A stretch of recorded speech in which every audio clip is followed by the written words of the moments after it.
Bir videonun milyonlarla izlenməsi üçün sadəcə yaxşı video başlıq və video thumbnail, yəni video ekran örtüyü kifayət etmir. YouTube'da videoların izlənməsi əsasən iki vacib faktordan asılıdır. Birincisi istiyar, ikincisi isə video retention. İstiyar o deməkdir ki, videonu qarşısında görən insanların neçə faizi ona klik edir. Yəni başlıq və thumbnail insanlarda maraq yaradırmı? Amma burada çox insan səhv düşünür. Elə bilirlər ki, yüksək istiyar avtomatik çox baxış deməkdir. Əslində isə yox.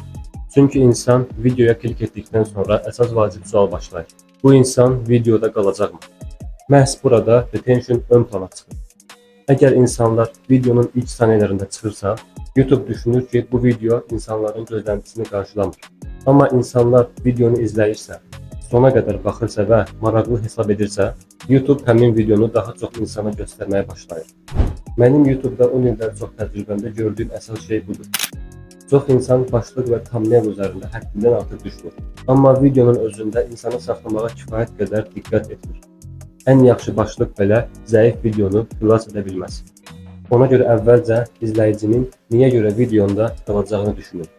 İlk saniyələrdə maraq yarat, boş hissələri çıxart, hər saniyədə izləyiciyə səbəb ver ki, videonda qalsın. Yaxşı YouTube videosu sadəcə klik alınan video deyil. Yaxşı YouTube videosu klik alıb sona qədər izləyicini saxlayan videodur.